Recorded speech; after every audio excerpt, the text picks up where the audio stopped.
ابتدا میں نبی صلی اللہ علیہ وسلم نے احادیث کو لکھنے سے منع فرمایا، کیوں کہ اس وقت قرآن کی نزول کا وقت تھا، قرآن کی ترتیب ہو رہی تھی، قرآن لکھوایا جا رہا تھا، تو نبی صلی اللہ علیہ وسلم نے ابتدا میں یہ منع کیا، لیکن اس کے بعد پھر صحابہ نے نبی صلی اللہ علیہ وسلم کی اجازت سے احادیث کو لکھنا شروع کیا۔ تو آئیے وہ صحیفے، وہ نسخے دیکھتے ہیں کہ جو نبی صلی اللہ علیہ وسلم کے زمانے میں صحابہ نے لکھے۔ سب سے پہلے عبداللہ بن عمر بن عاص، یہ نبی صلی اللہ علیہ وسلم کے پاس کافی عرصہ جو ہے وہ مدینہ میں نبی صلی اللہ علیہ وسلم کے ساتھ رہے، اور انہوں نے آپ صلی اللہ علیہ وسلم سے جو ہے وہ کافی احادیث لکھی، بلکہ نبی صلی اللہ علیہ وسلم نے ان کو فرمایا، وہ ساری چیزیں لکھا کرتے تھے، تو صحابہ نے ان کو منع کیا ہے کہ نبی صلی اللہ علیہ وسلم کبھی کسی موڈ میں ہوتے ہیں، کبھی کسی موڈ میں، یعنی کبھی خوشی میں ہے، کبھی غمی میں ہے، کبھی کوئی ازراہ مذاق کوئی چیز بات کی ہے، تو آپ ایسا نہیں کہ ہر چیز لکھتے رہیں۔ تو انہوں نے یہ عبداللہ بن عمر بن عاص نے یہ رضی اللہ تعالیٰ عنہ نے یہ نبی صلی اللہ علیہ وسلم کے سامنے یہ پوائنٹ رکھا، تو نبی صلی اللہ علیہ وسلم نے فرمایا فالذی نفسی بیدہ ما خرج منہ الا الحق، کہ اس ذات کی قسم جس کے ہاتھ میں میری جان ہے، میرے منہ سے صرف حق کے علاوہ کچھ نہیں نکلتا، یعنی یہ حدیث اور وہ آیت جو ابھی ہم نے پہلے جو تلاوت کی وما ینطق عن الہویٰ ان ہوا الا وحی یوحیٰ، یعنی اللہ بھی کہہ رہے ہیں کہ سوائے حق کے یعنی وحی کے علاوہ یہ کوئی بات نہیں کرتے، اور نبی صلی اللہ علیہ وسلم خود بھی کہہ رہے ہیں کہ میرے منہ سے جو بات نکلتی ہے، جو میں بات کہتا ہوں، وہ حق کے سوا کچھ نہیں ہوتی۔ لہٰذا عبداللہ بن عمر بن عاص کو یہ اجازت مل گئی اور انہوں نے یہ لکھنا شروع کیا، تو ان کے پاس جو صحیفہ تھا انہوں نے اس کا نام رکھا صحیفہ صادقہ، جس میں 1500 کے قریب جو ہے وہ احادیث تھی، یعنی یہ دیکھیں کہ نبی صلی اللہ علیہ وسلم کے زمانے میں حدیث کی کتاب لکھی جا رہی ہے۔ اس کے بعد ابو ہریرہ رضی اللہ تعالیٰ عنہ کے پاس ایک صحیفہ تھا، جو کہ بعد میں انہوں نے اپنے شاگرد کو حمام بن منبہ کو لکھوایا، اور پھر حمام بن منبہ کا املا کیا وہ صحیفہ آج ہمارے پاس بھی موجود ہے، جسے ڈاکٹر حمید اللہ نے جو ہے وہ اپنا ایڈٹ کر کے پبلش کروایا، میرے پاس بھی وہ موجود ہے۔ یہ دیکھیں صحیفہ حمام بن منبہ، حمام جو تھے حمام بن منبہ ابو ہریرہ رضی اللہ تعالیٰ عنہ کے شاگرد تھے، اور حضرت ابو ہریرہ نے ان کو یہ صحیفہ یہ کتاب لکھوائی تھی، تو وہ آج بھی ہمارے پاس موجود ہے۔ یعنی یہ دیکھیں کہ پہلی صدی ہجری میں حضرت ابو ہریرہ کا انتقال جو ہے وہ تقریباً 57 ہجری میں، یعنی نبی صلی اللہ علیہ وسلم کے کوئی 50 سال کے بعد جو ہے وہ 40-48 سال کے بعد انتقال ہوتا ہے، تو اس وقت بھی ابو ہریرہ کے پاس یہ چیزیں لکھی ہوئی تھیں۔ روایات میں آتا ہے کہ ابو ہریرہ رضی اللہ تعالیٰ عنہ کہتے تھے کہ مجھ سے زیادہ علم عبداللہ بن عمر بن عاص کے پاس تھا، یعنی ان کے پاس زیادہ حدیثیں تھیں، کیونکہ وہ ان کو لکھ لیا کرتے تھے، اور میں اپنے حافظے پر جو ہے وہ اعتبار کرتا تھا۔ لیکن پھر میں نے نبی صلی اللہ علیہ وسلم سے یہ گزارش کی کہ میرا حافظہ جو ہے وہ کمزور ہو گیا، تو نبی صلی اللہ علیہ وسلم نے مجھے دعا بھی دی اور یہ بھی کہا کہ تم لکھ لیا کرو، تو پھر میں نے لکھنا شروع کر دیا، یعنی لکھا ہوا جو ہے وہ ابو ہریرہ کے پاس بھی موجود تھا۔ آگے چلیں تو حضرت انس رضی اللہ تعالیٰ عنہ وہ بھی نبی صلی اللہ علیہ وسلم کے پاس کافی عرصہ رہے، اور ان سے نبی صلی اللہ علیہ وسلم نے فرمایا قید العلم بالکتاب، کہ جو بھی تم جو ہے وہ سنتے ہو، علم جو حاصل کرتے ہو، اس کو قید یعنی قید کر لو کتاب میں، اس کو لکھ لیا کرو۔ تو ان کے پاس بھی ایک صحیفہ، ان کے پاس بھی لکھی ہوئی احادیث موجود تھیں۔ اس کے بعد رافع بن خدیج جو کہ نبی صلی اللہ علیہ وسلم کے غلام بھی تھے، اور ان کو نبی صلی اللہ علیہ وسلم نے آزاد کر دیا تھا، اور کافی عرصے تک وہ نبی صلی اللہ علیہ وسلم کے ساتھ رہے، تو ان کا بھی یہ واقعہ ہوا کہ وہ بھی جو چیزیں لکھ لیا کرتے تھے، تو پھر انہوں نے نبی صلی اللہ علیہ وسلم سے پوچھا، تو آپ صلی اللہ علیہ وسلم نے فرمایا اکتبوا ولا حرج، یعنی لکھ لیا کرو، اس میں کوئی حرج نہیں ہے۔ تو رافع بن خدیج رضی اللہ تعالیٰ عنہ وہ بھی نبی صلی اللہ علیہ وسلم کے زمانے میں ہی ان کے پاس یہ لکھی ہوئی کتاب موجود تھی۔ اور پھر فتح مکہ کے موقع پر تو یہ مشہور ہے، آپ صلی اللہ علیہ وسلم نے جو خطبہ دیا، وہ ایک صحابی تھے یمن کے ابو شاہ، انہوں نے یہ ریکویسٹ کی کہ مجھے یہ لکھ کر دیا جائے تاکہ میں جا کے اپنے علاقے میں لوگوں کو بتاؤں سمجھاؤں، تو نبی صلی اللہ علیہ وسلم نے صحابی ابو شاہ کے ریکویسٹ پر، ان کی درخواست پر فتح مکہ پر جو خطبہ دیا تھا وہ لکھوا کر ان کو دیا، یعنی لکھا ہوا یہ بھی احادیث ہی تھی۔ اس کے بعد سعد بن عبادہ جو کہ خزرج کے بہت بڑے سردار تھے، اتنے بڑے سردار تھے، یعنی اتنی ان کی اہمیت ہے کہ جب نبی صلی اللہ علیہ وسلم کا انتقال پرملال ہوتا ہے تو لوگوں کی یہ رائے تھی کہ جو خلیفہ بنیں گے وہ سعد بن عبادہ بنیں گے۔ تو ان کے پاس بھی سنت رسول کا ایک بہت بڑا ذخیرہ، ضخیم کتاب، یعنی کافی سارے جو پیچھے جو ہم نے ڈسکس کیے ہیں ان سے زیادہ بڑی کتاب جو ہے وہ سعد بن عبادہ کے پاس جو ہے وہ یہ کتاب موجود تھی۔ اس کے علاوہ ہم دیکھیں تو نبی صلی اللہ علیہ وسلم نے تقریباً 104 سے لے کر 105 خطوط جو ہے وہ مختلف تعداد آتی ہے، تو وہ مختلف بادشاہوں کو، قبائل کو لکھے۔ وہ خطوط بھی جو ہیں وہ بھی تو احادیث ہی تھیں، وہ بھی نبی صلی اللہ علیہ وسلم نے خود لکھوائی تھیں،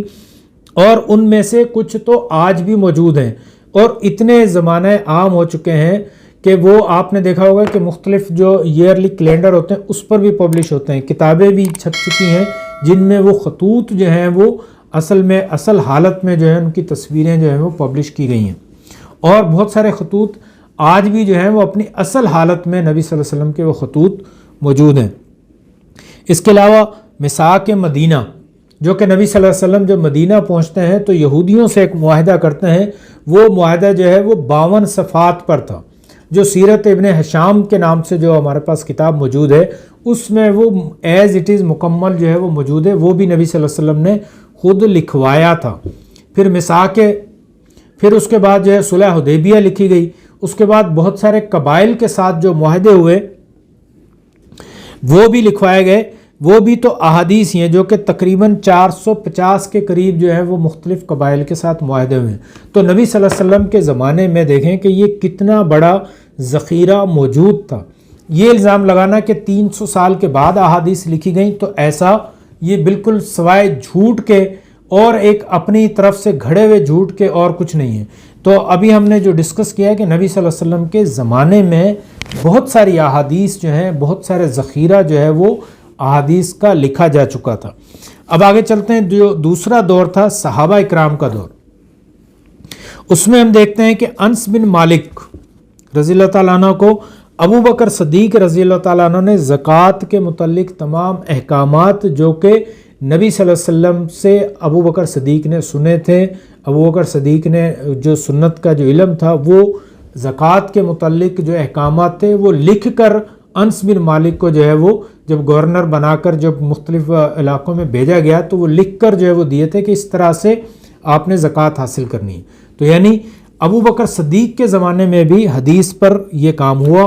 پھر عقبہ بن فرقد کو عمر رضی اللہ تعالیٰ عنہ نے سنتیں لکھ کر دی تھی، یعنی عمر رضی اللہ تعالیٰ عنہ جب خلیفہ تھے تو انہوں نے عقبہ بن جو فرقد تھے ان کو جو ہے وہ یہ احادیث لکھ کر دی، سنتوں کا یہ علم جو ہے یعنی احادیث ان کو لکھ کر دی۔ حضرت علی رضی اللہ تعالیٰ عنہ کے زمانے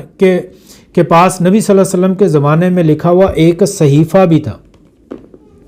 اس صحیفے میں دیت، قیدیوں کے آزاد کرنے کے متعلق اور مسلمان اور کافروں کے اگر کوئی قتل ہو جائے تو اس کے متعلق احکامات جو ہیں وہ حضرت علی رضی اللہ تعالیٰ عنہ کے پاس ایک صحیفہ تھا جس میں وہ احادیث لکھی ہوئی تھی، وہ احکامات لکھے تھے، وہ کب کے؟ نبی صلی اللہ علیہ وسلم کے زمانے کے۔ اور آگے چلیں تو سمرہ بن جندب، یہ مشہور صحابی ہیں، ان کے پاس بھی ایک رسالہ تھا جس میں احادیث کثیرہ لکھی ہوئی تھیں۔ ایک عبداللہ بن ابی اوفی صحابی، ان کے پاس جو ہے وہ یہ جو چند آخری صحابی تھے، یہ تقریباً 97-98 ہجری میں ان کا انتقال ہوتا ہے، ان کے پاس بھی ایک احادیث کا صحیفہ یعنی احادیث ان کے پاس لکھی ہوئی تھی۔ ابو رافع رسول اللہ صلی اللہ علیہ وسلم کے آزاد کردہ غلام بھی تھے، ان کے پاس بھی تحریری ذخیرہ تھا جس میں نماز کے بعض احکامات لکھے ہوئے تھے۔ آگے چلتے ہیں، ابو موسیٰ اشعری، ان کا مرتب کیا ہوا مجموعہ جو کہ آج بھی جو ہے وہ دستیاب ہے۔ یہ سارے مجموعے جو ہیں ان میں اکثر جو ہے وہ ترکی میں، فرانس میں، وہاں کی لائبریریز میں وہاں پر موجود ہیں۔ جابر بن عبداللہ انصاری، ان کے ہاتھ کا لکھا ہوا مجموعہ استنبول کے کتب خانہ سعید علی پاشا میں موجود ہے، اس میں حج کے احکامات تھے۔ ابو سلمہ اشجعی کا مرتب کیا ہوا مجموعہ وہ بھی آج بھی جو ہے وہ موجود ہے، وہ مخطوطہ کی صورت میں آج بھی جو ہے وہ موجود ہے۔ اور صحیفہ حمام بن منبہ جو کہ ابو ہریرہ رضی اللہ تعالیٰ عنہ کے شاگرد تھے، ان کے ہاتھ کا لکھا ہوا مجموعہ، یہ اصل میں ابو ہریرہ رضی اللہ تعالیٰ عنہ کا ہی تھا، تو وہ بھی موجود ہے، اور یہ عام جو ہے وہ اس کا ٹرانسلیشن بھی ہو چکی ہے اور پھر عام طور پر موجود بھی ہے۔ اور ایک اور کتاب بھی جو ہے ڈاکٹر محمد مصطفیٰ اعظمی کی کتاب جو ہے وہ بیروت سے چھپ چکی ہے۔ انہوں نے ایک کتاب لکھی تھی اسٹڈیز ان دا ارلی حدیث لٹریچر، انگلش میں یہ کتاب ہے، انٹرنیٹ پر عام طور پر یہ مل جاتی ہے۔ اس میں انہوں نے ان تمام ذخائر کا جو ہے وہ لکھا ہے۔ وہ لکھتے ہیں کہ صحابہ کے مرتب کیے ہوئے تقریباً 48 مجموعے جو ہیں وہ انہوں نے اس میں تحقیق کر کے وہ لکھے ہیں، اور تابعین کے کم و بیش جو ہے وہ 250 مجموعوں کا جو ہے وہ ذکر کیا ہے انہوں نے، یعنی صحابہ کے دور کے کتنے 48 مجموعے، یعنی 48 کتابیں ہم کہیں آسان الفاظ میں، تو وہ صحابہ کے دور میں احادیث لکھی جا چکی تھیں، احادیث کی کتابیں لکھی جا چکی تھیں۔ آگے چلتے ہیں تابعین کا دور۔ تو تابعین کے دور میں سب سے پہلے جب ہم بات کرتے ہیں تابعین کا مطلب کہ وہ لوگ جنہوں نے ایمان کی حالت میں صحابہ کو دیکھا، صحابی وہ لوگ جنہوں نے نبی صلی اللہ علیہ وسلم کو ایمان کی حالت میں دیکھا، جو ایمان لے کر آئے، نبی صلی اللہ علیہ وسلم کے زمانے میں نبی صلی اللہ علیہ وسلم سے ملاقات ہوئی، اس کو صحابی کہا جاتا ہے، اور جنہوں نے جو مسلمان ہوئے اور صحابہ کو دیکھا، نبی صلی اللہ علیہ وسلم کے ساتھیوں کو دیکھا، انہیں تابعین کہا جاتا ہے۔ تابعین کا دور کون سا ہے کہ نبی صلی اللہ علیہ وسلم کا انتقال کے بعد صحابہ کو دیکھنے والے تمام مسلمان ہونے والے یا صحابہ کے جو بیٹے تھے وہ سارے جو ہیں وہ تابعین کہلاتے ہیں، یعنی جو آخر تک ایمان کی حالت میں ان کے انتقال ہوا انہیں تابعین کہا جاتا ہے۔ اور تابعین کا زمانہ یعنی صحابہ سے ملا ہوا زمانہ ہے، یعنی نبی صلی اللہ علیہ وسلم کے انتقال کے فوراً بعد جو ہے وہ تابعین کا زمانہ بھی شروع ہو جاتا ہے صحابہ کے ساتھ ساتھ ہی۔ تو ہم وہاں بات کرتے ہیں، تو جب تابعین کی بات کرتے ہیں تو عمر بن عبدالعزیز رحمۃ اللہ علیہ، جس کو خلیفہ راشد پنجم بھی کہا جاتا ہے، بنو امیہ کے یہ خلیفہ تھے، یہ 99 سے 101 ہجری تک ان کی خلافت تھی۔ تو یہ خود بھی جو ہے وہ بلند پایا کے عالم تھے، محدث تھے، فقیہ تھے، تو انہوں نے ایک سرکولر بھی جاری کیا تھا کہ حدیث کی تدوین کی جائے، حدیث کی کتابوں کو مرتب کیا جائے، اور جتنے جو محدثین ہیں وہ کتابیں لکھیں اور میرے پاس بھیجیں۔ تو اس سرکولر کے جو ہے وہ اس کے نتیجے میں بہت ساری احادیث کی کتابیں تابعین نے لکھیں۔ تابعین کا جو دور ہے وہ تقریباً 150 ہجری تک، آخری تابعی کا انتقال جو ہے وہ 151 ہجری میں ہوتا ہے۔ تو اس طرح سے یہ 99 اور 101 تک کا جو پیریڈ ہے یہ تابعین کا دور، اور اس میں جو کتابیں لکھی گئیں، آئیے اس کی طرف بھی کچھ بات کرتے ہیں۔ قاضی ابو بکر محمد بن عمر بن حزم، انہوں نے اب عمر بن عبدالعزیز کے سرکولر کے ان کے خط کے نتیجے میں ایک مجموعہ مرتب کیا جو آج بھی موجود ہے، اور کتب حدیث میں جا بجا اس کے حوالے بھی ملتے ہیں۔ بعض محدثین نے اس کو یکجا بھی بیان کیا ہے، یعنی یہ دیکھیں کہ 99 یا 100 ہجری میں جو لکھا گیا قاضی ابو بکر محمد بن عمر بن حزم کا جو مجموعہ جو ہے وہ آج بھی ملتا ہے، آج بھی جو ہے وہ لائبریریز میں موجود ہے، وہاں سے ہم دیکھ بھی سکتے ہیں، ویریفائی بھی کر سکتے ہیں۔ تو یہ کہاں ابھی پہلی صدی ہجری ہے، تو اتنی کتابیں جو ہیں وہ لکھی گئی ہیں۔ ایک اور مجموعہ جو عمر بن عبدالعزیز کے جو ہے وہ خط کے نتیجے میں لکھا گیا، ایک خاتون محدثہ تھیں، وہ مدینے کی تھی، حضرت امرہ بنت عبد الرحمن انصاریہ، جو مدینہ منورہ میں رہتی تھیں۔ انہوں نے عمر بن عبدالعزیز کے کہنے پر ایک مجموعہ مرتب کیا، اور پھر وہ بھی عمر بن عبدالعزیز کے پاس بھجوایا گیا۔ اور تیسرا مجموعہ حضرت ابو بکر صدیق رضی اللہ تعالیٰ عنہ کے پوتے یعنی قاسم بن محمد بن ابی بکر کا مرتب کردہ تھا، جو تابعین میں سے تھے، ان کے والد بھی تابعی تھے، یعنی قاسم نے بھی ابو بکر کو دیکھا تھا، اور ان کے والد محمد بن ابو بکر نے بھی ابو بکر رضی اللہ تعالیٰ عنہ کو دیکھا تھا۔ تو اس طرح سے یہ باپ بیٹا دونوں تابعین ہیں۔ تو قاسم جو تھے انہوں نے جو ہے وہ یہ مجموعہ تیار کیا، اور وہ بھی جو ہے وہ عمر بن عبدالعزیز کے پاس بھیجا گیا، اور ان 3 کے علاوہ ایک اور بڑا مجموعہ جس پر جو ہے وہ اکثر بات کی جاتی ہے، جو بڑا مشہور اور زد عام ہے، وہ امام محمد بن شہاب زہری، انہوں نے بھی ایک مجموعہ ترتیب دیا اور اس کو وہ لے کر عمر بن عبدالعزیز کے پاس پہنچے، اور وہ ایک انتہائی جامع مجموعہ تھا۔ اس میں جو ہے وہ نبی صلی اللہ علیہ وسلم کے احادیث بھی تھیں، صحابہ کے آثار بھی تھے، اور فقہی اقوال بھی تھے، اور وہ بڑا ایک جامع قسم کا مجموعہ تھا۔ عمر بن عبدالعزیز چاہتے تھے کہ اس کو سرکاری طور پر نافذ کر دیا جائے، لیکن علامہ محمد بن شہاب زہری نے جو ہے وہ اس سے منع کر دیا، اور پھر وہ جو مجموعہ حدیث تھا اس کو پھر عمر بن عبدالعزیز نے اس کی نقول تیار کروائیں، اور مختلف جو ہے وہ علاقوں میں اس کو تقسیم کیا گیا، اور یہ مجموعہ بھی آج لائبریریز میں مخطوطے کی صورت میں موجود ہے۔ تو یہ وہ چند مخطوطے تھے جو کہ تابعین کے زمانے میں لکھے گئے۔ آگے تبع تابعین کا جب دور شروع ہوتا ہے تو اس میں بھی بہت ساری جو ہے وہ کتابیں لکھی گئیں۔ تبع تابعین کا یعنی جو تیسرا دور تھا، جو تبع تابعین کا دور سے لے کر امام بخاری اور جو دوسرے مشہور محدثین ہیں جن کی آج ہم کتابیں پڑھتے ہیں، جیسے صحیح ستہ وغیرہ، امام مالک، امام شافعی، امام احمد بن حنبل، ان کی کتابیں جب ہم پڑھتے ہیں تو وہ تیسرا دور جو ہے وہ کہلاتا ہے تبع تابعین، اور پھر تیسری صدی ہجری کا دور۔ تو اس پر ہم پھر آگے بات کریں گے۔ تو تبع تابعین کے حوالے سے محمد بن اسحاق، انہوں نے مغازی رسول جو ہے وہ سیرت ابن ہشام کے نام سے جو ہے وہ مشہور کتاب ہے۔ اس کے بعد معمر بن راشد، یہ یمن کے تھے، انہوں نے کتاب الجامع المسند جو 10 جلدوں میں انہوں نے لکھی، اس 10 جلدوں کی آخری 5 جلدیں جو ہیں وہ آج بھی اویلیبل ہیں، جو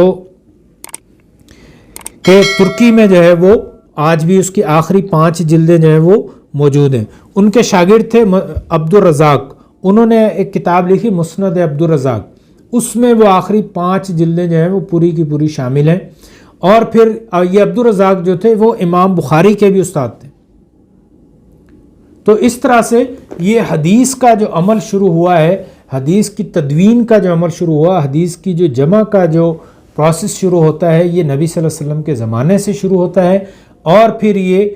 تقریباً جو ہے وہ 500 سال تک یہ پروسیس چلتا ہے۔ لیکن اس میں جو تیسری صدی ہجری تک ہم پہنچتے ہیں، تیسری صدی ہجری میں جو کتابیں لکھی گئی ہیں اس پر پھر ہم نیکسٹ کلاس میں، نیکسٹ لیکچر میں اس پر ڈسکس کریں گے، ان کتابوں جو مشہور کتابیں ہیں وہ بھی۔ اور یہاں پر ایک اور بڑا اہم سوال یہ بھی ہوتا ہے کہ یہ جب اتنی اہم کتابیں جو نبی صلی اللہ علیہ وسلم کے صحابہ کے تابعین کے دور میں کی تھیں، تو آج ان کو چھوڑ کر ہم تیسری صدی کی کتابیں کیوں پڑھتے ہیں؟ بہرحال اس سوال کا جواب ہم نیکسٹ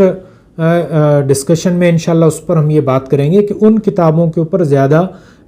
جو ہے وہ بھروسہ کیوں کیا جاتا ہے۔ وہ اویلیبل ہیں تیسری صدی کی، یعنی امام بخاری رحمۃ اللہ علیہ کی صحیح بخاری، صحیح مسلم، جامع ترمذی، نسائی، ابن ماجہ اور دوسری قسم۔ تو وہاں ہم یہ بھی بات کریں گے کہ جو احادیث کے کتب کی اقسام ہیں، یعنی جیسے صحیحین کہا جاتا ہے، صحیح بخاری اور مسلم کے ساتھ صحیح لگایا جاتا ہے، اور ترمذی کے ساتھ جامع لگا دیا جاتا ہے، ابو داؤد نسائی کے ساتھ سنن لگا دیا جاتا ہے۔ ایسے ابھی ہم نے جو ڈسکس کی کہ مسند عبدالرزاق،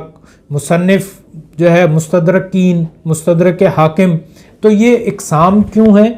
ان کے کیا معنی ہیں، اور حدیث کی جو مشہور صحیح ستہ کی جو کتابیں ہیں اس کے تعارف پر بھی ہم نیکسٹ انشاءاللہ بات کریں گے۔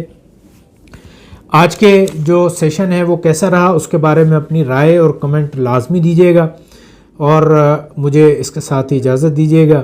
اللہ تعالیٰ سے دعا ہے کہ اللہ تعالیٰ ہمیں قرآن اور احادیث پڑھنے اور اس پر عمل کرنے کی توفیق عطا فرمائے۔ وآخر دعوانا الحمدللہ رب العالمین۔ السلام علیکم ورحمۃ اللہ وبرکاتہ۔